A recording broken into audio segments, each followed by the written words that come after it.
आज ये गांव जो है उन लोगों का रास्ता देख रहा है जो कभी इसके रास्तों पर चला करते थे। तो डाली डाली फूलों की तुझको बुलाए रे मुसाफिर मेरे उत्तराखंड में,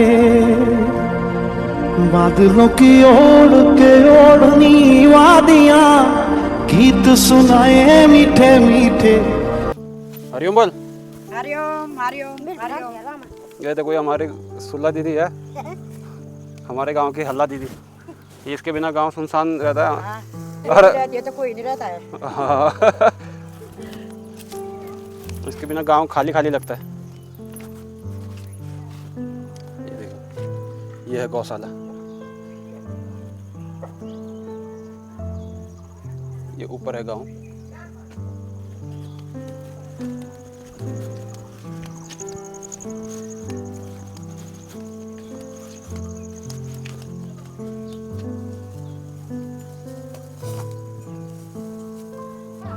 देखिए दोस्तों, अभी मैं आया हूँ अपने गांव के नीचे वाली छन है यहाँ पर, जहाँ की गाय रहती हैं, और मैं उसी के छत पर खड़ा हूँ अभी। ये देखिए, और यहाँ से जो है चारों तरफ का आपको नज़ारा बहुत ही सुंदर देखने को मिलेगा। मैं आपको कैमरा घुमा कर दिखाता हूँ एक बार। और ये सबसे पहले ये देखिए आप, यहाँ पर ये घास का जो ढेर रखा हुआ है, कितने सुंदर ढंग से इसको बनाया गया है। ये देखिए, ये ऐसे छोटे छोटे उससे मिलाकर बनाया गया है। ऐसे देखिए, छोटे छोटे जो टुकड़े हैं उनसे मिलाकर। और ये मच्छर आपको दिख रहा होगा सामने, वो कैमरे की स्क्रीन, उस कैमरे के लेंस पे जाके नाच रहा है। तो अभी मैं आपको पूरी चारों तरफ अपना कैमरा घुमा के दिखाता हूँ, और आप देखेंगे कि कितना सुंदर आपको यहाँ से पूरा नज़ारा देखने को मिलेगा।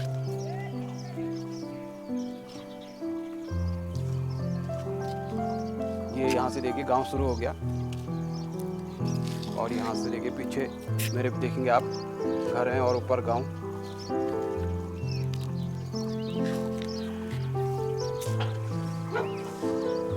तो दगड़ियों, आज के टाइम में गांव के अधिकतर घर जो हैं वो बंद पड़े हैं, क्योंकि गांव लगभग खाली सा हो चुका है। सभी गांव, यही नहीं, गढ़वाल के सारे ही गांव आज पूरी तरह से खाली हैं। और ऊपर भी एक गांव है, वहाँ स्कूल भी है, स्कूल के बगल में एक घर है, गांव नहीं, इसी गांव का एक घर है, वो भी पूरी तरह से बंद है। और कई तो घर ऐसे हैं जो कि गिर भी चुके हैं, जिनके छत दीवारें सब कुछ गिर चुके हैं। लोग जो कि कभी मतलब जाने के बाद वापस ही नहीं आए, तो उनके घर गिर भी चुके हैं। ये स्थिति यहाँ हो चुकी है। हम भी काफ़ी टाइम पहले, लगभग 30-32 साल पहले गांव से चले गए थे, लेकिन हम आते रहते हैं गांव हर बार। और हम पिछली बार आकर, पिछले साल हमने घर का पूरी तरह से अपना मेंटेनेंस भी कर दिया था। घर पूरी तरह जो कुछ उसमें खराबी, लीकेज वगैरह हो रहा था, और कुछ लकड़ी ख़राब हो रही थी, वो सब रिपेयर हमने करवा दिया था पिछली बार। और अभी हम आते रहते हैं, लेकिन कई लोग ऐसे हैं जो कि एक बार गए यहाँ से, गांव से, तो वो फिर आए नहीं मुड़कर, तो उनके घर की छत हुई, दीवारें हुई, वो ढह चुकी हैं। तो आज गढ़वाल की स्थिति ये है कि हर घर में सिर्फ बुजुर्ग लोग ही मिलेंगे आपको, हमको, जो कि या तो रिटायरमेंट लाइफ जी रहे हैं, या तो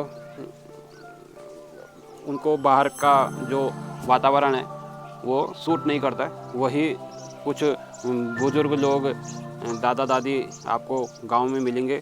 बाकी सभी जो युवा लोग हैं वो गांव से जा चुके हैं, चाहे लड़के हों, बहुएं हों, बच्चे हों, तो सब गांव छोड़ के जा चुके हैं। और सिर्फ गांव में अब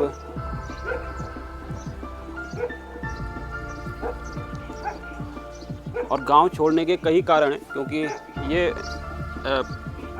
पहाड़ी एरिया होने के कारण यहाँ सुविधाओं की बहुत कमी है, जैसे कि हॉस्पिटल की सुविधा, स्कूल की पढ़ाई की सुविधा।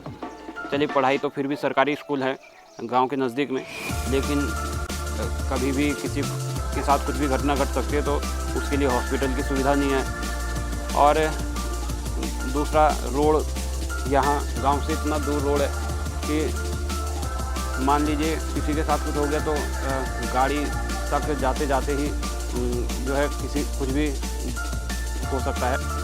तो ऐसी कई सुविधाएं हैं जिनके अभाव में लोगों को जो है अपना घर, गांव, ये जन्मभूमि छोड़नी पड़ती है मजबूरी के कारण।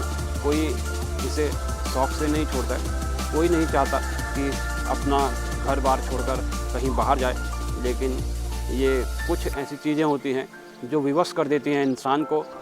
मतलब जहाँ उन्होंने अपने जीवन के हर क्षण को जिया है, उस जगह को छोड़ना कितना मुश्किल होता है ये वही लोग जानते हैं। लेकिन इसकी तरफ सरकार को भी चाहिए कि वो ध्यान दे और ये जो गाँव से हो रहा है पलायन, इसको रोकने के लिए प्रयास करे और हर वो सुविधा यहाँ प्रदान करने की कोशिश करे जिसके अभाव में गाँव से पलायन हो रहे हैं।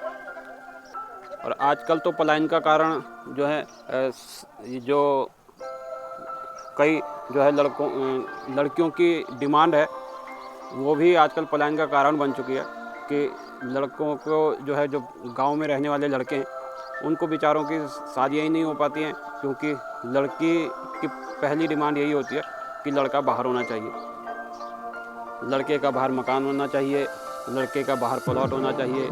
तो ये भी एक पलायन का कारण है। तो आज के टाइम में पलायन के कई कारण हैं जिनके कारण लोगों को अपना घर गांव छोड़ के जाना पड़ रहा है। तो आज ये गांव जो है उन लोगों का रास्ता देख रहा है जो कभी इसके रास्तों पर चला करते थे।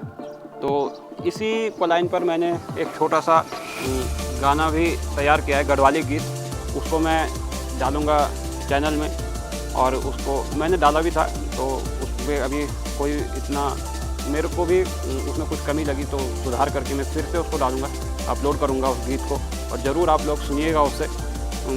उसमें जो शब्द हैं, ज़रूर देखिए, मैं ना कोई गीतकार हूँ और ना कोई संगीतकार हूँ, लेकिन मैंने कोशिश की है अपने गांव के अपने गढ़वाल की जो पीड़ा है उसे व्यक्त करने की उस गीत के माध्यम से। तो ज़रूर आप लोग उस गीत को भी सुनिएगा और उसे ज़्यादा से ज़्यादा लोगों तक शेयर करने का एक दिव्य कार्य भी कीजिएगा, क्योंकि हमारी जो गढ़वाल की भूमि है वो हमसे क्या चाहती है, ये उस गीत के माध्यम से मैंने दर्शाने की कोशिश की है, व्यक्त करने की कोशिश की है। तो ज़रूर आप उस गीत को सुनिएगा।